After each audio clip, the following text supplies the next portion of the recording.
Bismillahirrahmanirrahim. Today I will explain about Ibn Sina. So, I will continue about Ibn Sina's descendants and his life of study. The real name for Ibn Sina was Abu Ali al-Husain bin Abdullah ibn Hassan bin Ali ibn Sina. The Persian philosopher Ibn Sina or Avicenna was born in the villages of Afshana near present-day Bukhara in Uzbekistan, then a prominent city in Persia, yani Iran.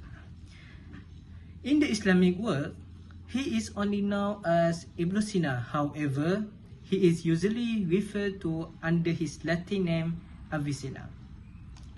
At an early age, his family moved to Bukhara, where he studies Hanafi fiqh, which Ismail Zahid, and at the age of about 13, he studied medicine, which several teachers. At the age of 16, he establishes himself as a respected doctor. In addition to study medicine, he also spent a lot of time studying physics, natural science, and metaphysics.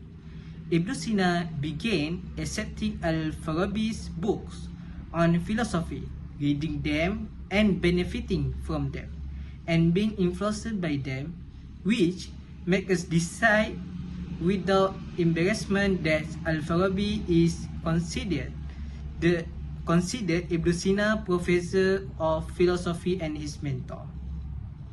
After that, I will explain about Ibn Sina books. Many books on various aspects of science, philosophy, medicine, astronomy, music, and others.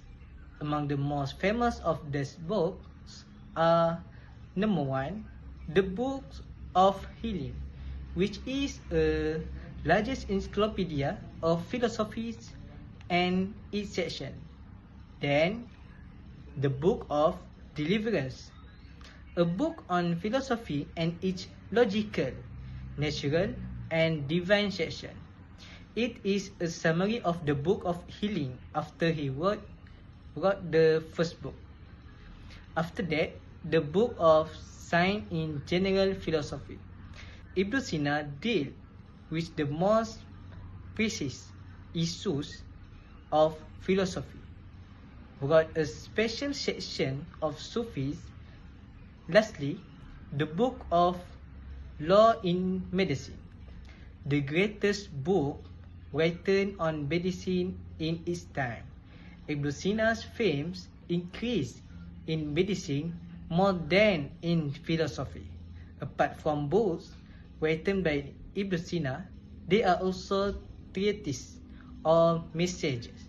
Among them are treatises on music, a summary of the images on astronomy, and many other books and treatises which amounted to about 100 books. Okay, I'm gonna talk about Ibn Sina philosophy. Okay, for the Ibn Sina philosophy, there are two sections. Okay, the first is the goal of the theoretical knowledge or Nazariyah wisdom is enlightenment and the purification of the soul. Okay, discussion the issue with Riyadiyah is on mathematics, Tabi'iyah, physics, and the metaphysics, divine is part of the science. Okay, the second version of Amaliyah include is the practical science are the following: ethic, khuluqiyah, regulating family relation in the household, economic, tabi al-madri, regulation people relation in the state, tabi al-madinah, and the prophethood. Ibn Sina state that poor existence can be distinguished from word existence by three laws. Okay, Ibn Sina distinguish the three fundamental differently. Firstly, al-wajib al-wujud, obligatory existence is a reality that must exist and cannot not exist. There is only one reality, and that is al-wajib al-wujud, namely God. God existence is one wahdah, simplicity, simple, must be basic, not composed of elements and organ. Okay, God is simple, meaning he is not murakkab, composed of substance and properties. Then Ibn Sina divide wajib wujud into two parts, namely al-wajib al-wujud bi dzati and al-wujud bi ghairihi. Second, al-mumkin al-wujud according the Ibn Sina is contingency, namely the tendency of the chain of being and the order cosmic system and the plurality world is contingent, depend on al-wajib al-wujud. Okay, according to him, wajib al-wujud is azali, so mungkin al-wujud must also be azali. Nature is contingent, so nature is eternal, and that is eternal. Al-hayyulani initial material is not created but arrest by itself. Third, al-mumtani al-wujud impossible is a form that is impossible. Next, we move to the concept of divinity according to Ibn Sina. It has two parts. Number one, necessary existence. In Arabic, called it wajib al-wujud bi dzatihi. The necessary existence in itself is Allah subhanahu wa ta'ala. He is the primary principle from which everything else arises.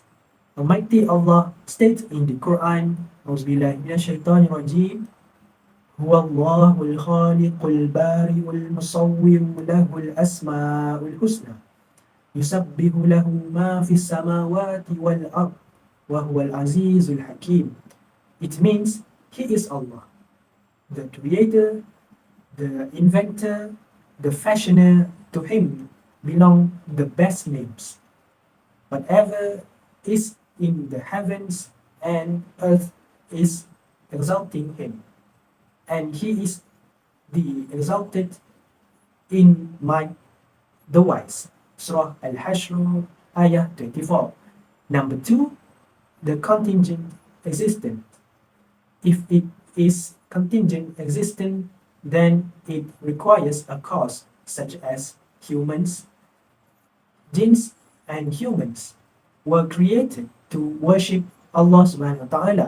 Almighty Allah subhanahu wa ta'ala state in the Quran, Auzubillahi minasyaitonirrajim, وَمَا خَلَقْتُ الْجِنَّ وَالْإِنسَ إِلَّا لِيَعْبُدُونَ. It means, and I did not create the jinn and mankind except to worship me. Surah Az-Zariyat, Ayah 56. The concept of human according to Ibn Sina. Ibn Sina classified souls as plants and nafs al-nabatiyah, nafsul animals, nafsul al-hayawaniyah, and human an-nafsul natiqah. But the human soul could reproduce, motivate, grow, perceive, and reason. Reason had two faculties, the theoretical and practical. The theoretical could develop to the stage of actual intellect, activated by the tense intelligence, and the knowledge consisted of discovering necessary relation between universals.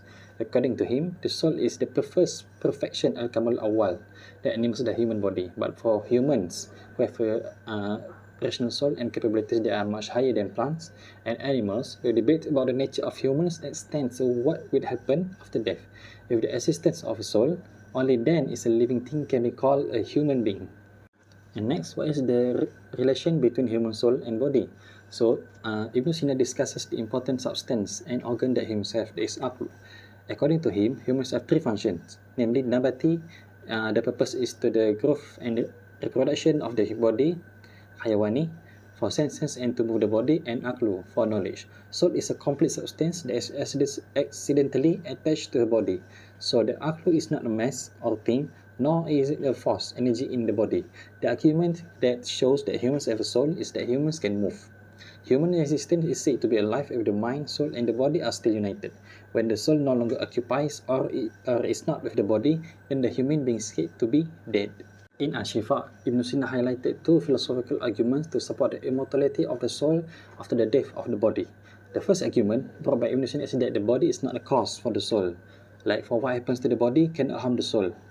Because the body is not capable of harming the soul will not be destroyed due to the destruction of the body. Ibn Sina says that this is because the relationship between the two is not essential but rather only accidental.